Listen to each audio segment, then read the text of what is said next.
오늘 말씀은 느헤미야가 예루살렘 성벽 봉헌식을 하는 그런 이야기입니다. 예루살렘 성벽 재건하는 공사를 완공했으니까 그러니까 봉헌식을 하는 건 당연하지 않겠는가라고 그렇게 생각할 수 있지만, 그러나 두 가지 면에서 이 봉헌식에 대해서 좀 깊이 생각하면서 그 안에 담긴 메시지를 함께 받으려고 합니다. 하나는 뭐냐면, 지금 봉헌하는 것이 성전이 아니고 성벽이라는 것입니다. 지금 봉헌하는 것이 성전이 아니고 성벽을 봉헌하는 것. 여러분, 봉헌이라고 하는 것은요, 하나님께 올려드리는 거잖아요. 그렇기 때문에 봉헌하는 것은 거룩한 것이어야 합니다. 그런데 성전이 아니고 성벽인데 그것을 이렇게 봉헌한다고 하는 것, 그것은 무엇을 말해주고 있는가 하는 것이죠. 그래요, 그들이 완공한 것은 성벽이지만 그러나 그냥 성벽 공사가 아니었습니다. 그것은 하나님의 부르심, 즉 소명 가운데 시작한 그런 역사였습니다.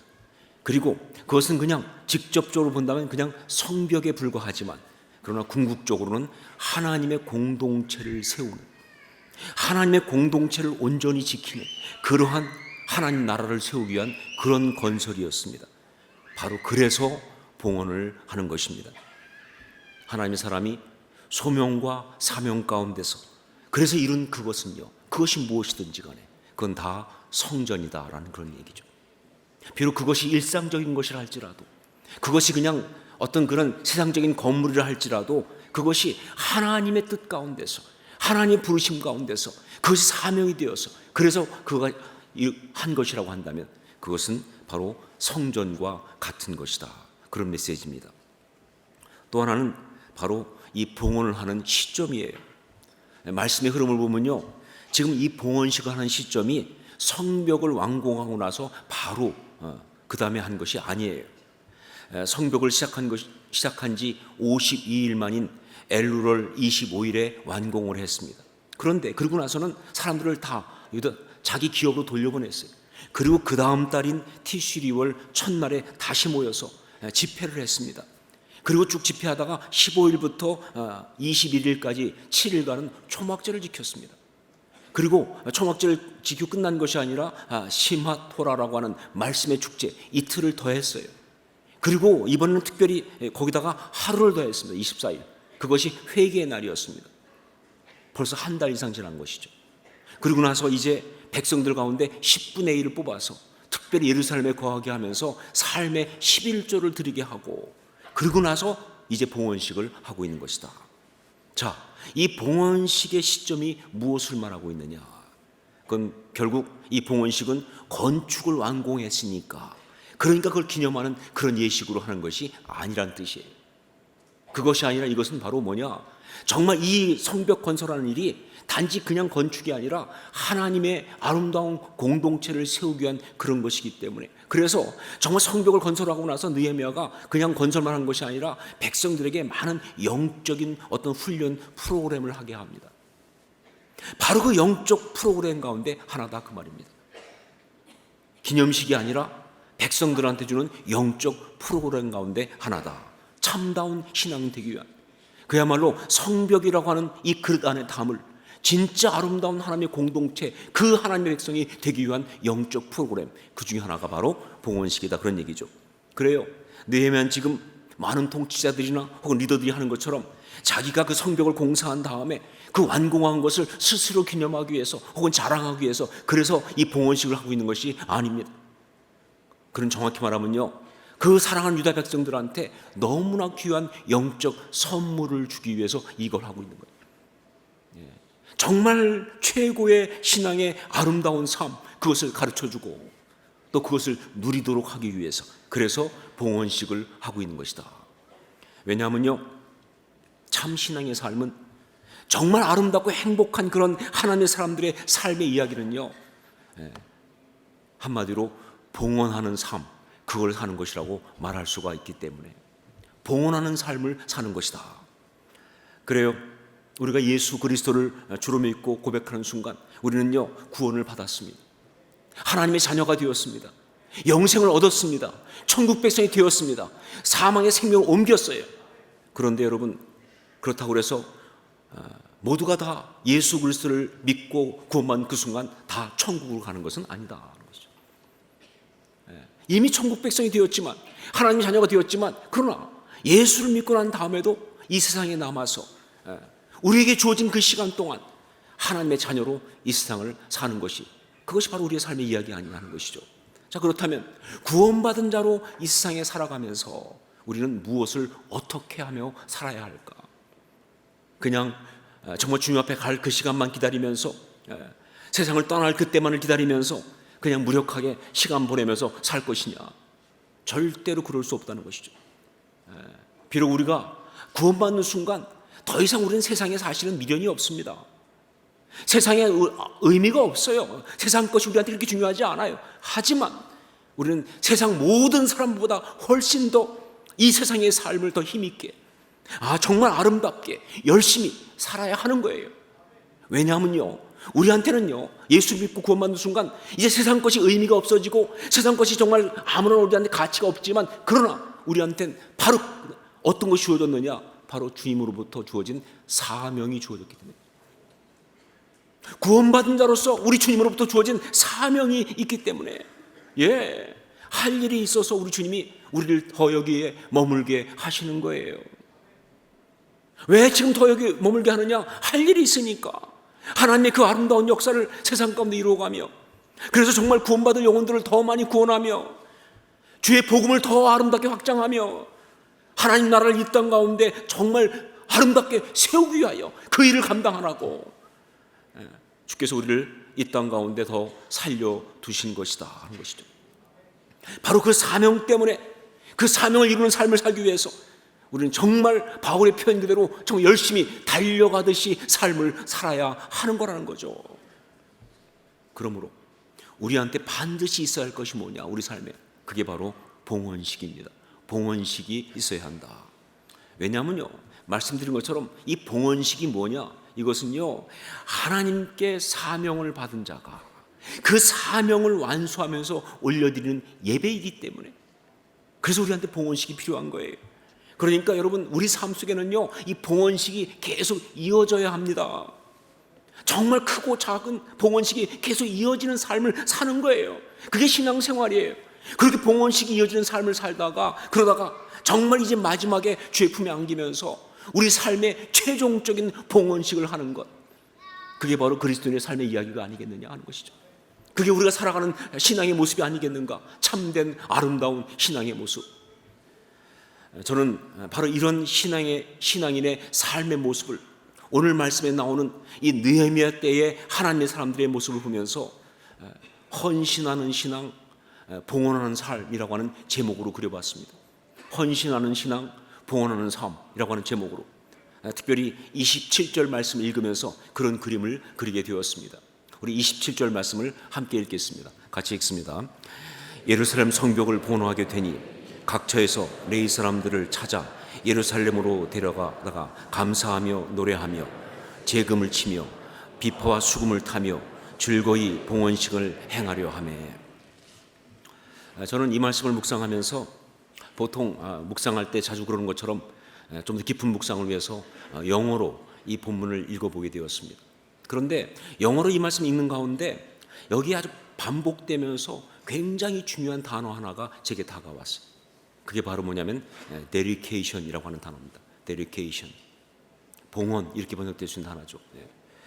그러면서 깨달은 것이 뭐냐면 이 dedication이라는 이 단어가 바로 하나님의 사람이, 신앙의 사람이 이 땅에서 살아가는 모습을 가장 잘 그린 단어구나. dedication. 그래요. 참 신앙은 어떤 사람이, 참 신앙의 사람은 어떤 사람이냐라고 말할 때 정말 말할 수 있는 게 뭐냐? dedicated, 즉 dedication 된 사람이 바로 참 신앙의 사람. 신앙인은 누가 신앙인이냐? 바로 그런 dedicated, 정말 dedication 된 사람이 참 신앙의 사람인 거예요. 그런데 바로 이 dedication이라는 이 단어를 보면요, 우리가 보통 떠오르는 뜻이 두 가지가 있어요. 하나가 뭐냐면 바로 헌신이라는 단어입니다. 헌신. 그리고 또 하나가 봉헌이에요. 헌신과 봉헌. 이 두 가지가 함께 연결되기 시작하면서, 그러면서 정말 저한테 주어진 그림이 그거예요. 그냥 두 개의 다른 뜻이 아니라, 저는 이 데디케이션이라는 단어가 헌신 그리고 봉헌 이렇게 되는데, 이게 연결되기 시작하면서 정말 그리스도인의 신앙의 아름다운 삶의 모습이 그려지는 거예요. 바로 뭐냐? 그게 헌신하는 신앙, 봉헌하는 삶. 예, 그래요. 그리스도인은 어떤 사람이냐? 신앙인은 어떻게 살아가느냐? 정말 아름다운 신앙인의 모습은 무엇이냐? 데디케이션, 즉 삶 가운데서 헌신하고, 정말 헌신하는 사람이에요. 자기만을 위해 사는 게 아니에요.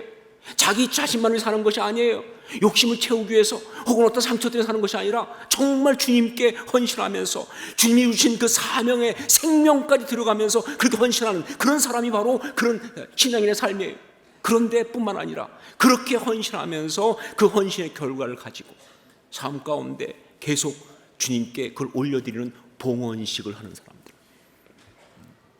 그러니까 이 헌신이라는 말과 봉헌이라는 말이 함께 연결된 것이 바로 아름다운 신앙인의 모습인 거예요. 예, 이게 정말 아름다운 신앙의 삶의 모습이다. 데디케이션. 예, 정말 헌신하고 그리고 그 결과를 가지고 계속 봉헌하고. 여러분, 그렇게 살 수 있기를 주의 이름으로 축원합니다. 우리는 정말 그렇게 살아야 돼요. 우리가 정말 신앙의 사회라면 우리는 그렇게 살아야 돼요. 여러분, 뭐 때문에 사세요? 욕심 이루기 위해서, 혹은 상처 때문에 복수하려고, 혹은 어떤 그런 무너진 어떤 이야기를 갖다 감추려고? 아니, 그게 아니고 정말 진짜 우리의 삶은 어떤 삶이냐? 주님께 헌신하고 그 사명에 헌신하고, 그러면서 뭐예요? 그 헌신의 열매를 가지고 계속 주님 앞에 봉헌하면서 올려드려가면서 그러면서 살아가는 삶을 살아야 한다는 거예요. 이게 가장 행복하고 이게 가장 아름다운 신앙의 모습이 되는 거예요. 그런 봉헌식을 할 수 있다는 게, 이런 면에서 이번에 우리는요 정말 아름다운 신앙의 삶, 그 축복을 또 한 번 누리게 되었습니다. 뭐 천기누설까지는 아니지만 그래도 중요한 이야기를 미리 말씀드리면, 다음 주일에 우리는 교회에서 나름 굉장히 중요한 그런 시간을 가지려고 그래요. 그게 뭐냐면요, 바로 저희 교회가 드디어 건축 부채를 다 갚게 되었다고 하는.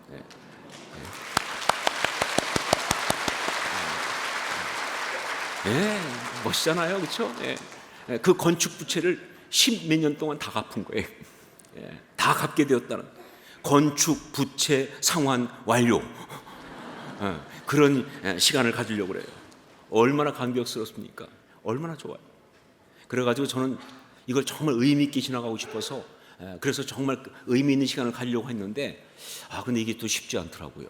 왜냐하면 결국 이 건축 부채 상환을 완료하는 이 일에 가장 수고한 것은 성도님들이거든요. 그래서 성도님들한테 다 감사장도 주고 또 다 선물도 주고 싶은데 이게 그럴 수 없잖아요. 너무 많아서. 그렇다고 해서 성도님 중에 몇 명을 뽑아서 했으면 좋겠는데 대표 뽑기가 쉽지 않아요. 몇 명 뽑으면 또 그럴 거 아니에요. 왜 그 사람이 대표냐? 그럼 또 우리가 할 말이 없잖아요, 그렇죠? 근데 막 고민하다가 결국은 아무것도 안 주기로 했습니다. 그냥 다음 주에 그냥 너무 감사해서 그냥 떡을 돌리기로. 그리고 또 있어요. 떡만 주는 게 아니고, 그리고 다음 주에는 점심 한 끼를 대접하기로. 그래서 다음 주 점심은 무료입니다. 그러니까 여러분 내일부터 일주일 동안 굶으셔야 돼요. 다음 주에 많이 먹어야 되니까.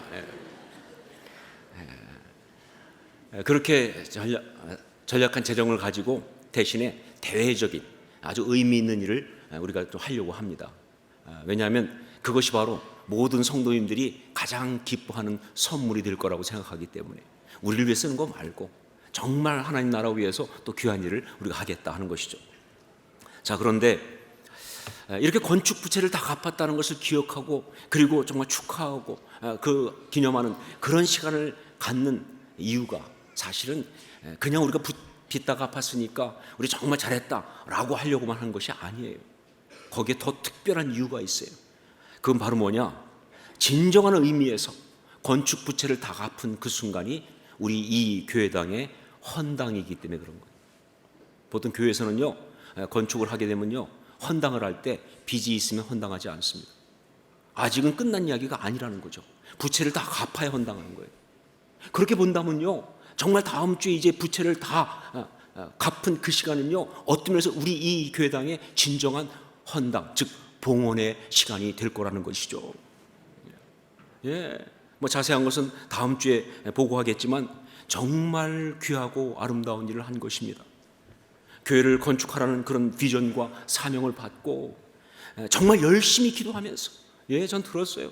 막 이 교회 여기에 컨테이너 갖다 놓고 자면서 기도한 사람이 얼마나 많은지, 뿐만 아니라 각자 곳에서 기도하면서 정말 그렇게, 그리고 또 정말 이 교회당을 짓는 과정 속에서 아직도 참 어려운데 옆에 또 기적의 땅이 나왔을 때 정말 미래를 위해서 그 기적의 땅에 모든 걸 구입하고, 그러다 보니까 말이죠, 재정이 필요해서 은행에서 대출을 받았죠. 그 대출을 지난 10년 동안 갚아온 거예요. 정말 열심히 헌금해서. 정말 그것이 얼마나 아름다운지 말이죠. 뭐 기적의 땅에 이제 또 교육관과 이 지역을 섬기기 위한 어떤 그런 시설들을 짓는 일이 또 시작되겠지만, 여하튼 그래서 일단 이 교회 건물에 대한 모든 것을 우리가 다 마무리를 하게 된 거예요. 정말 진정한 의미에서 봉헌식을 할 수 있게 되었다, 그 말이에요. 그런데 바로 이 봉헌하게 된 것, 이것이 우리한테 정말 너무나 놀라운 축복인 거예요. 우리의 신앙이 정말 아름다운 이야기입니다. 그래요. 우리는 다음 주에 또 우리 삶 가운데 아주 중요한 봉헌하는 삶의 이야기를 쓸 거예요. 우리가 정말 그렇게 헌신을 했고 그렇게 정말 이렇게 봉헌하는 그 기쁨을 누릴 것입니다. 아주 귀하고 복된 그런 삶의 이야기가 되는 것이죠. 여러분, 봉헌하는 삶, 이건 진짜 아름다운 삶이에요. 왜 그러냐? 왜 이렇게 봉헌하는 삶이 정말 이렇게 아름다운 삶의 모습인지, 그 구체적인 이유를 두 가지만 말씀드리면서 바로 우리가 계속 그러니까 봉헌하며 삽시다 라고 결단하고 싶은 것이죠. 하나가 뭐냐? 바로 그것은 이 봉헌하는 삶은요, 우리가 이 세상에서 누릴 수 있는 진정한 즐거움이기 때문에 그렇습니다. 우리가 이 세상 가운데 누릴 수 있는 가장 최고의 즐거움, 기쁨이 바로 봉헌하는 삶의 그것이기 때문에 그런 거예요. 우리 43절 말씀을 함께 읽겠습니다. 43절 같이 읽습니다. 이날에 무리가 큰 제사를 드리고 심히 즐거워하였으니 이는 하나님이 크게 즐거워하게 하셨음이라. 부녀와 어린 아이도 즐거워하였으므로 예루살렘이 즐거워하는 소리가 멀리 들렸느니라. 세상을 살아가면서 우리가 누릴 수 있는 최고의 즐거움이 있다면, 정말 우리를 가장 행복하게 하는 그런 기쁨이 있다고 한다면 이건 바로 봉헌하는 가운데 누리는 기쁨이에요. 여러분, 이것은요, 내 인간적인 욕망이 채워져 오는 그 쾌락과는 비교할 수가 없습니다. 이것은요, 자기 욕심이 성취돼서 오는 그런 즐거움이나 기쁨하고는 차원이 다른 거예요. 정말 최고의 기쁨과 감격이 바로 하나님께 봉헌하는, 바로 그것을 통해서 온다는 것이죠.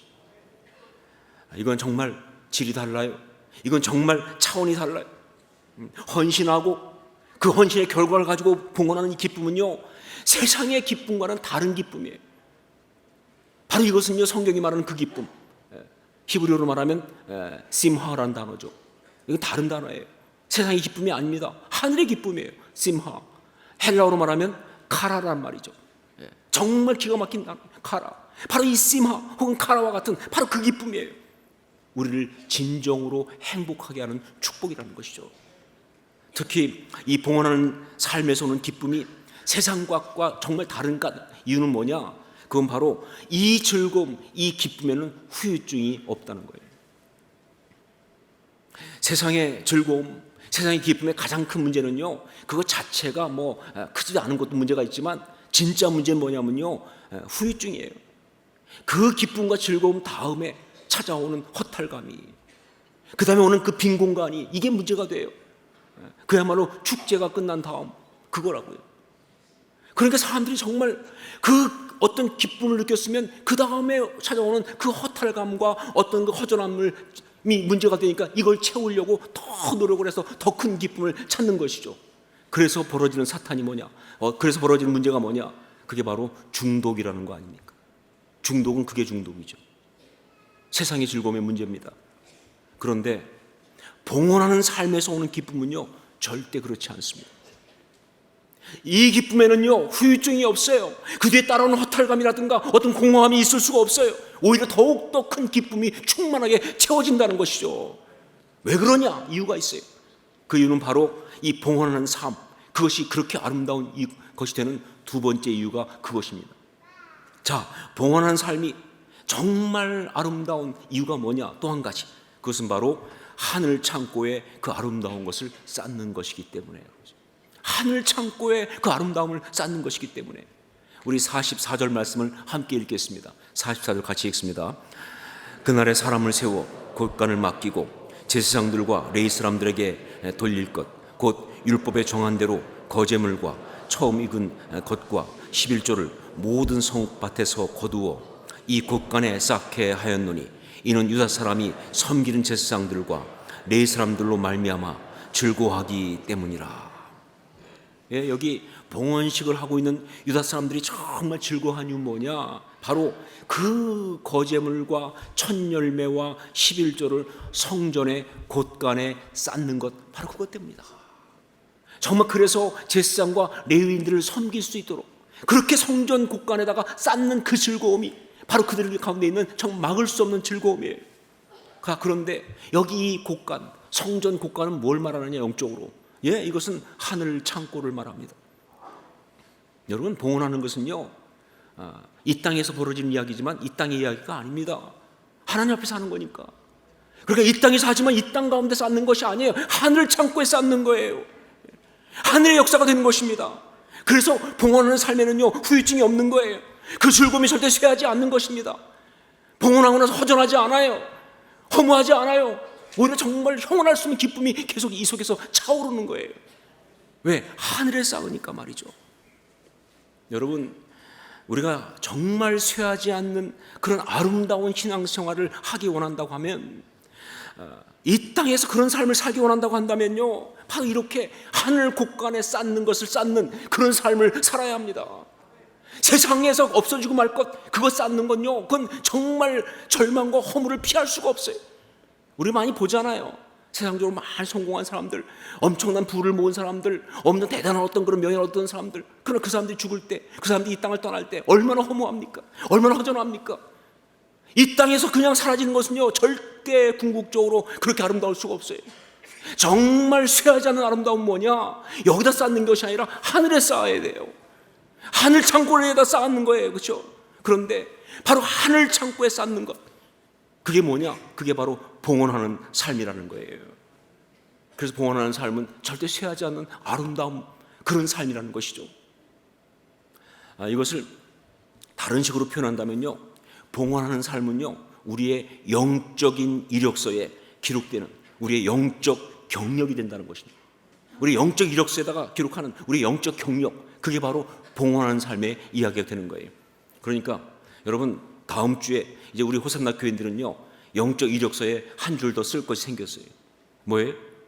호산나 교회 예배당 건축. 물론 밖에다 나가서 딴 데 쓰지 마세요. 또 직장에다 그걸 다 써놓고 그래가지고 이게 왜 안 되느냐 그러지 마시고 하나님 앞에 써야 됩니다. 하나님 앞에 우리가 쓸 수 있는 거예요. 내 삶 속에서 하나님, 내가 호산나 교회 건축하는 그 일을 했습니다. 어떻게 했든 간에 이게 바로 우리의 영적인 이력서가 되는 것이죠. 여러분, 세상의 이력서는 안 그래도 되지만 영적인 이력서는요 화려해야 한다는 거예요. 만약에 여러분이 하나님 앞에 갔을 때 영적인 이력서를 쓰는데 그런데 쓸 것이 딱 한 줄밖에 없어. 예수 그리스도를 주로 믿고 영접했음. 이거 한 줄밖에 없으면, 물론 이것이 정말 중요하죠. 이 한 줄이 없으면 아예 하나님 앞에 갈 수가 없으니까. 그렇죠? 그러나 쓸 게 그거 한 줄밖에 없다고 하면요, 그건 좀 아쉬움이 아니겠는가.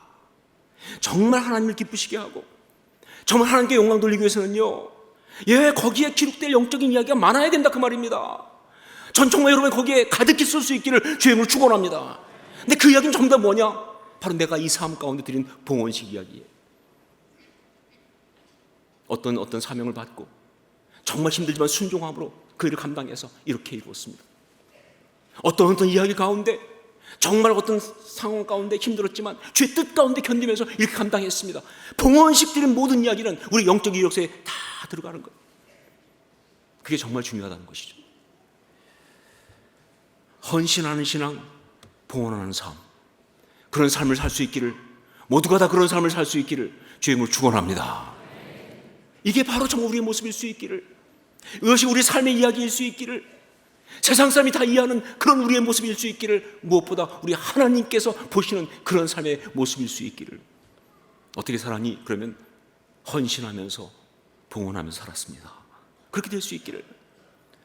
그러기 위해서 세상적으로 크고 놀라운 일이 아니라 정말 작고 소박한 일이어도 우리 하나님께서 우리에게 맡기신 그런 일이라고 한다면 거기에 헌신하고 그 열매를 가지고 날마다 필요한 순간마다 하나님께 봉헌하는 그런 삶을 사실 수 있기를 주의 이름으로 축원합니다. 꼭 교회나 사역지에서만 이 이야기가 해당되는 것이 아니에요. 정말 가정에서도, 직장에서도, 삶의 자리에서도 이건 해당되는 이야기입니다. 꼭 어떤 일을 세우고 이루고 만들어가는 것만 이야기하는 것이 아닙니다. 정말 여기에는 말씀드렸던 것처럼 때때로 뭐예요? 힘들고 어려운 시간, 그러나 하나님께서 네가 견뎌야겠다, 네가 통과해야겠다 하는 그 말씀 따라서 견디고 통과하면서, 그래서 가고, 혹은 네가 품어야겠다 품고 가면서, 그래서 하나님 앞에 마지막에 정말 하나님 주의 뜻대로 내가 견뎠습니다, 주의 뜻대로 여기까지 왔습니다 라고 했을 때 그게 봉헌식이죠. 그때 우리 주님이 잘하였도다 착하고 충성된 종아 라고 말씀하시게 하는 바로 그 역사, 그것이 우리가 드릴 또 하나의 봉헌식이 아니겠나 싶습니다. 바로 그러한 삶을 살 때 우리 이 땅 가운데서 정말 신앙인의 아름다운 삶을 사는 그러한 하나님의 사람이 될 줄로 믿습니다. 그런 삶을 살 수 있기를, 그런 하나님의 아름다운 사람이 될 수 있기를 다시 한번 주의 이름으로 축원합니다. 기도하겠습니다.